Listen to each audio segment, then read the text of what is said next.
Shravanam, Kirtanam, Vishnu, Smaranam, Padasevanam, Archanam. The next one is Vandana. After Padasevana and Archana, which are the rituals, there is Vandana, which is an act and an attitude. It signifies surrender. It acknowledges the superiority of God and man's dependence on Him. When do you bow down to somebody? When you mentally accept the person as superior to you. Only then you bow down.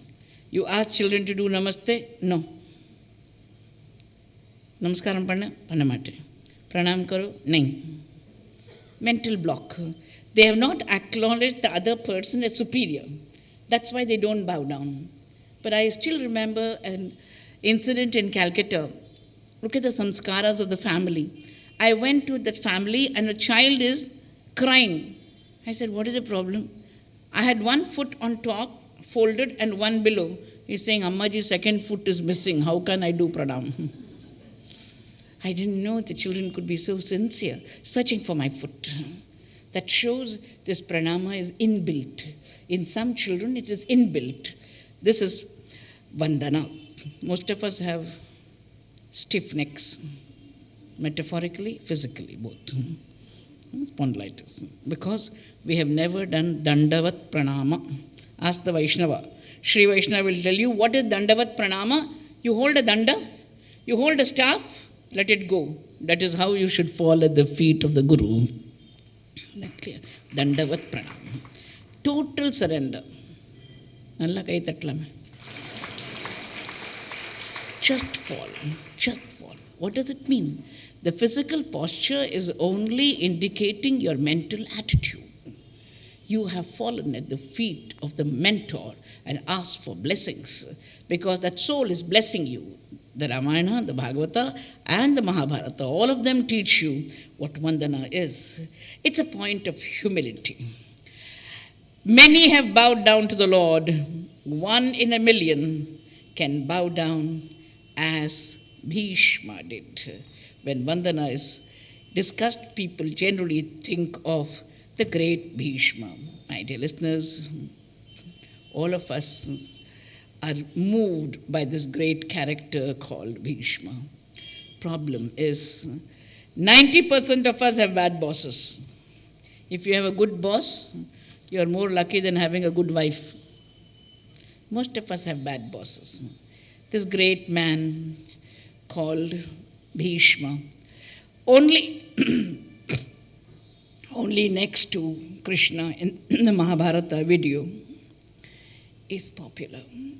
If I ask you who is the most fascinating character, you will tell me it is Krishna. If I ask you who is the most impressive character, you will say Bhishma. What is the reason for it? Bhishmacharya, Bhishma Pitamaha as he is called, has become great by self-control. I tell children, you are not known for what you have, but you will be known for what you can give up. A young boy, for the sake of his father's sensuous joy, could become a celibate for life. He goes to that boatman, that fisherman, whose daughter is a beautiful person, enticing his father and leaving him sleepless nights. He goes to ask the boatman, I want your daughter to be my mother. Have you ever seen a son going for a bride for his father? In the Kalatle, the boys don't allow us to choose their bride. Imagine a boy choosing the bride for his father. And the boatman must have consulted a lawyer. He says, no, you can't have a facile statement. Let your daughter marry my father. No, we have conditions, legal conditions. What are the conditions? Her sons will be the future kings of Hastinapura. So be it. No, sir, no. I want a stamped document with witnesses. And there the young boy stands in the presence of thousands of gods and who are watching him. By the sun and the moon and the stars, I swear, By the great mother, my pure and purifying Ganga, I swear. By the civilians and the military people who are watching, I swear. By all my pitras who are watching from heaven, I swear that I, Devavrata, will remain a celibate in thought and word and deed. And the gods in heaven say, Bhishma, Bhishma. Bhishma means one with a terrible vow. We can always say we are celibate in word and deed. 1 in a million can say celibate in thought. Throughout the Mahabharata, you have this eternal bachelor matchmaking for others. Never does he ask for a princess for himself. That is why his father, ashamed of his sensuousness, gave him Ichha Marana Vardhana. You can die when you want. We can't live when we want. How can we die when we want? Mahabharata says, one day his boss scolded him, reprimanded him, traduced him. He couldn't bear it anymore. He said, today I will cause havoc. Today I will see that I cause havoc on the battlefield. And Mahabharata, which is a favorite work of my master, Bhishma says, I don't know how to convince you, Duryodhana, but the Pandavas are invincible because Krishna is with them.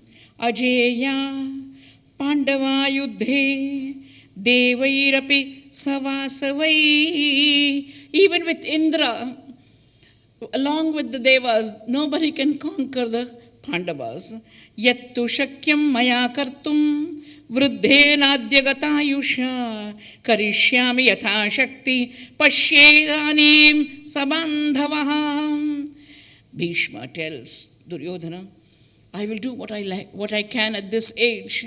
Mahabharata says both Dronacharya and Bhishma are above 80 and they are fighting like boys of 16. Give them a big hand. Agile, dexterous, all for the bad boss, for the pay packet, as he says. He himself confesses to the Pandavas, man is the slave of his pay packet. How true. You are bought over by the boss, and then you lose your basic freedom. I lost my freedom long back because I made a promise to the throne of Hastinapura, he says. Today he comes on to the battlefield and he's all fury. Mahabharata records, Tatastu Krishna Samari Drishtva Bhima Parakramam Samprekshya Mahabahu Parthasya Mrudu Yuddhatam. Look at the contrast. Drama is a study in contrast. On one side you have Bhishma coming with an aggressiveness which is formidable, unconquerable. And as he's rushing towards the Lord's chariot, the Lord turns around and finds, on one side Bhishma is aggressive, on the other side poor Partha is mrudu. He is soft compared to this aggressive old man. The Lord says, I can't afford to lose my devotee. We don't keep our word.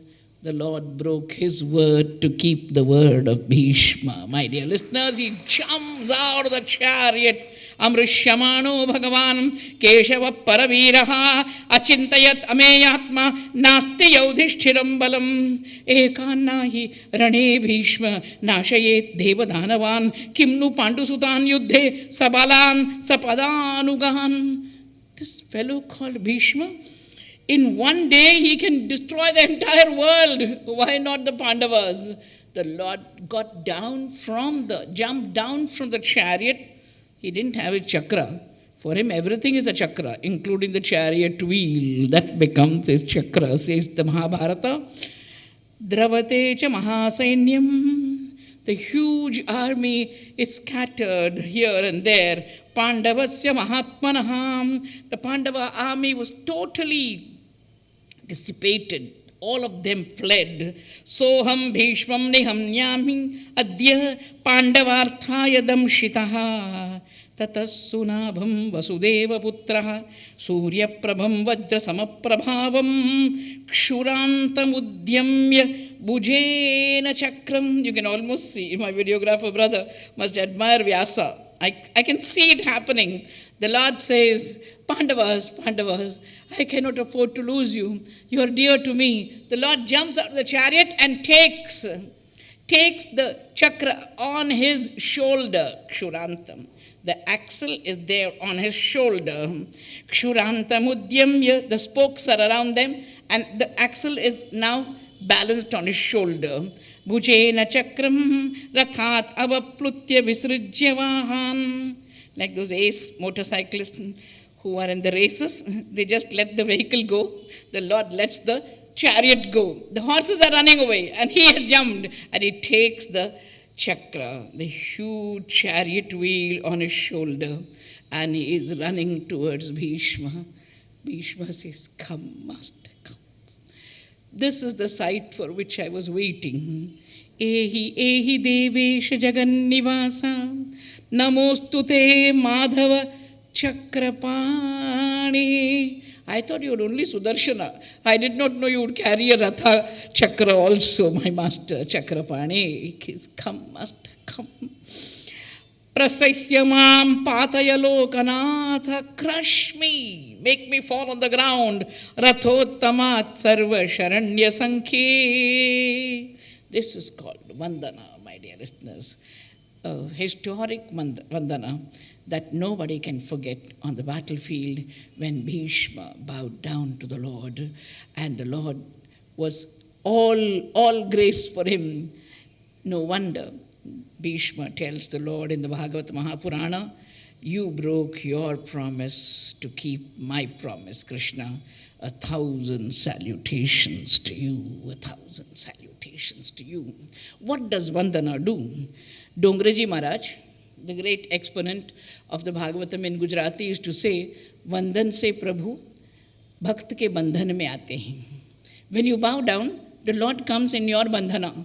I got a song when I read this line from the commentary of Dongraji Maharaj. Vandan se Prabhu Yashodanandan भक्त के बंधन में आते हैं, अंदर ज्योत जगाते हैं, मंद हंसी दिखलाते हैं, वंदन से प्रभु यशोदानंदन भक्त के बंधन में आते हैं. That is what happens. When you bow down to the Lord, He comes into your bandhana. He who bows down to the Lord has conquered the Lord. Vandanam is saluting the Lord's glory. Vandana is honoring his power and glory.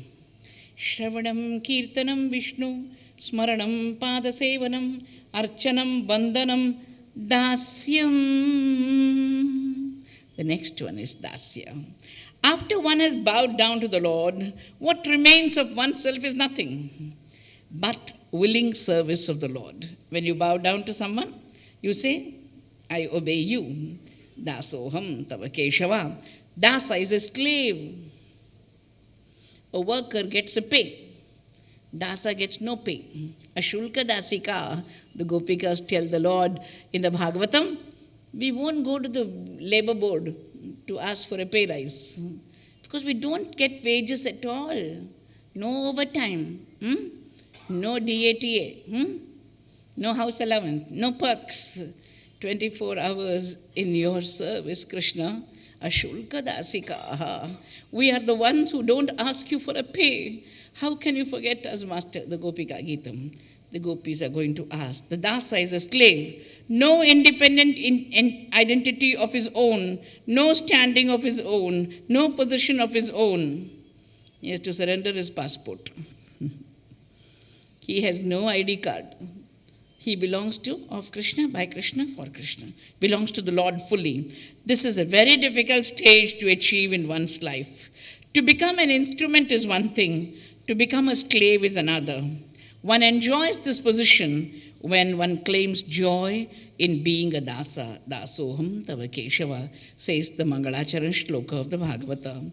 Prahlada stands for this dasya bhava. He is the great exemplar of dasya bhakti. Prahlada has no tension, no fear, no doubt, no danger can put him off, no torture can harm him, no one can touch a single hair on his body. A child discovers the giant in himself and becomes a challenge for his demon king father. So young and so brave. Whenever I'm in problems, I only think of Prahlada. At the age of 7, nothing touched him, nothing moved him. Happy all the time, thinking the name of Narayana. No wonder. He is a dasa with a difference.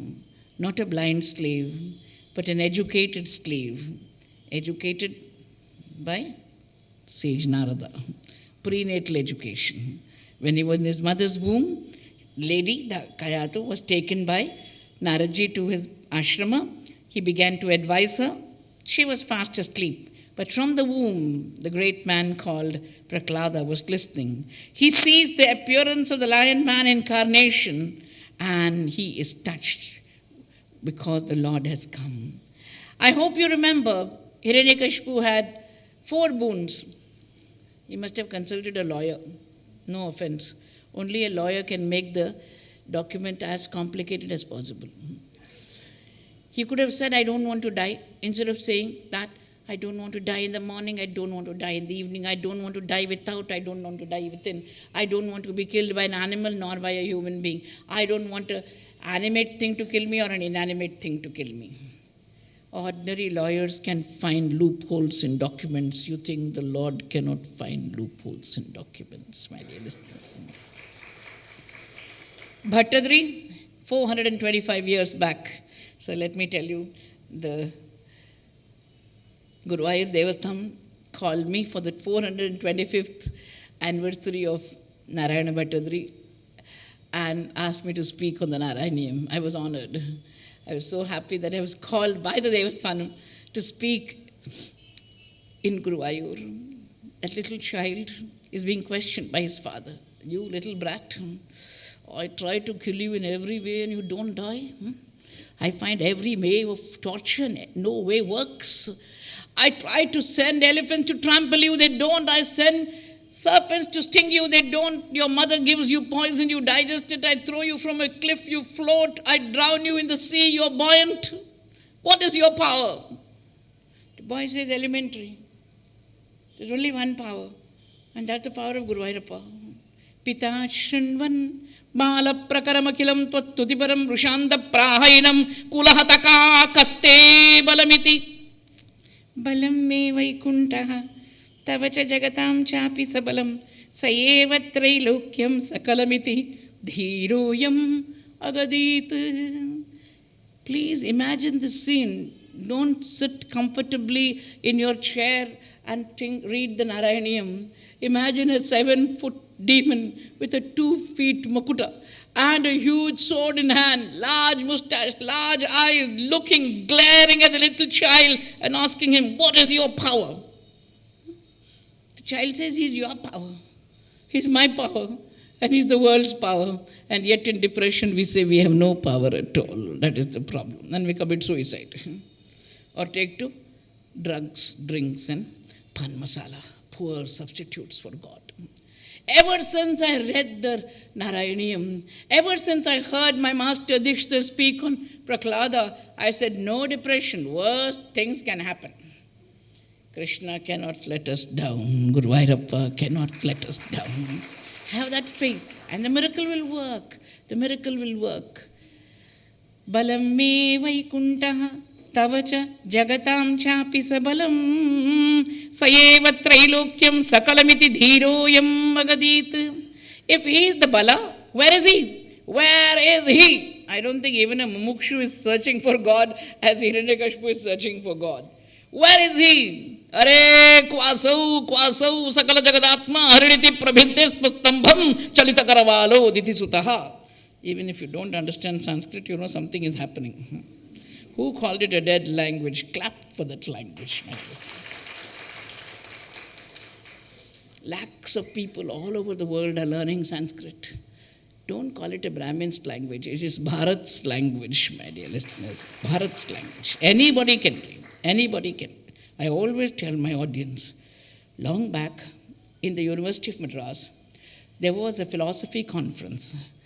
The pundits, tufted pundits, had come to speak to the foreigner who were students of philosophy, Vedanta. The these tufted pandits did not know English. When they approached the professors, there was a problem with the chairperson. The chairperson said, how will they communicate? The pandits said, we don't know English. The foreign professor said, we know Sanskrit. They spoke to each other, and the anglicized professors sat as numbskulls. I hope you understand. They could not follow. They could not follow the speed with which these people were conversing. Just to tell you, if you only translated English, translate into English and understood it, you cannot learn the language. It was a spoken language for those professors who had come from overseas. Why, my dear listeners? Because the whole world is learning Sanskrit. It's a great language, a language of the Indian tradition, a language of culture and spirituality. The Bhagavata says, the great one called Lord Narasimha is waiting. When Prahlada says, he's here in this, is he here? The father asks, and he says, yes, he's here. The huge pillar broke open. There was a terrible sound that went from the earth to the sky and back from the sky to the earth, and there came a large form. Call it terribly beautiful or beautifully terrible, whatever you want. A large face, large eyes, large mane, large tongue, large mouth, and some called it a lion, some called it a human being. Satyam vidhatum nijavritya bhashitam vyaptim cha bhuteshu akhileshu tatmanah adrishyata atyadbhuta rupa mudbahan stambhe savayam namrgam namanusham. That is how the Lord appeared. Why? Because he was the dasa. And when does he say he's a dasa? Bhagavata says he comes out with a prayer. And the prayer is, Narayana, don't fool me. In every birth, I got what I did not want. And I did not get what I wanted. What an analysis. I did not get what I wanted, and I got what I did not want. Life is a permutation, combination of not getting what you want and getting what you don't want. And I looked out for a panacea. I looked out for a remedy for this disease called life. And like the Western medicine, no offense meant, many medicines which are given to us, the doctor says there's a terrible side effect, you'll have to bear it. The side effect is worse than the disease. That is what the little child is saying. Yasmat priya priya viyoga sayoga janma shokagnina sakala yonishu dakhyamana dukkhaushadam tadapi dukkham matadhyaham bhuman brahmami me tavadasya yogam. I don't want Raja Yoga. I don't want to sit in Delhi. I want tavadasya yoga. Enough, master. I am not a power monger. I want your dasya yoga. This is the dasa called Prahlada who comes to our mind. Generally, when you talk of the Guru Shishya Parampara, the Guru's name comes first and then Shishya's name comes. But in the 14 names of the Mahabhagavatottamas, do you know that Prahlada's name comes first and Narada's comes later? Prahlada Narada Parashara Pundarika Vyasambarisha Shukashaunaka Bhishmadalbhyan Rukmangadarjuna Vasishta Vibhishanadin Punyaniman Parama Bhagavatan Namami. What an elevation for him, what an exaltation. His name precedes the name of his Guru. Give him a big hand. That is Prahlada, Prahlada Narada. Shravanam Kirtanam Vishnu, Smaranam Padasevanam, Archanam Bandanam Dasyam, Sakhyam Atmanivedanam. There's a very peculiar development from Dasya to Sakhya. There are some people who bow down to you, you say, okay, bless you, bless you. There are some people who are very dear to you. When they're bowing down, they say, no, no, no, hug me, hug me. There's a book on hugs. People think hugging is a physical act. No. You know what hugging is according to Indian tradition? Feeling the Paramatma in each other's heart, my dear listeners.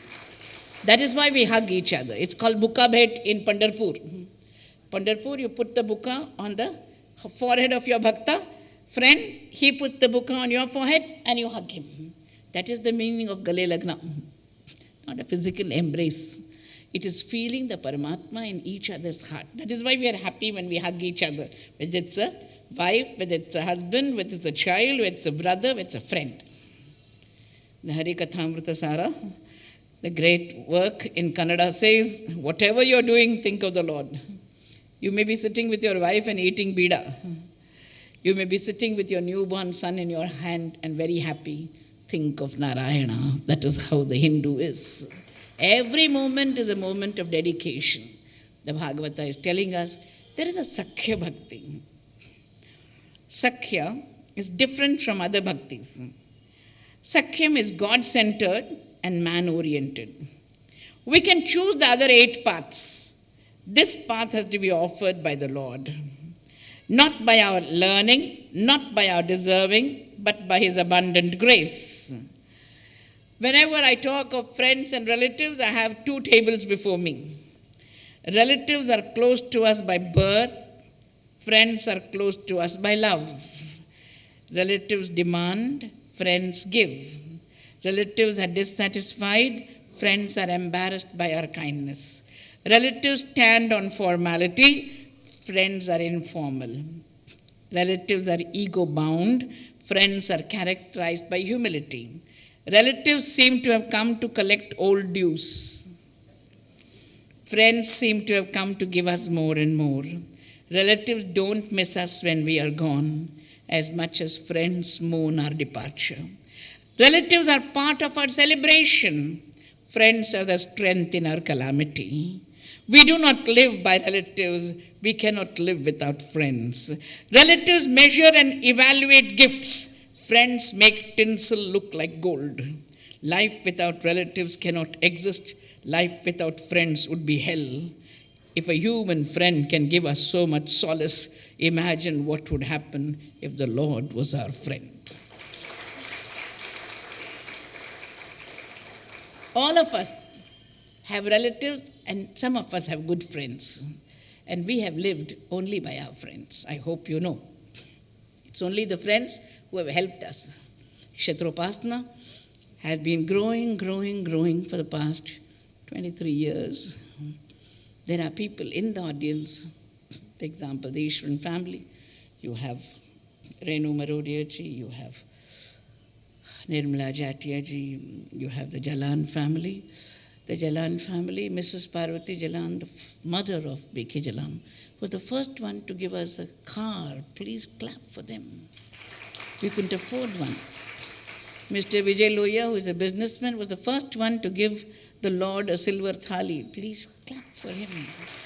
How does it happen? These are the friends whom we bless always, wherever they are. I can't forget old times. I never forget old times. I can commit all sins in the world, but not the sin of ingratitude. Never, never.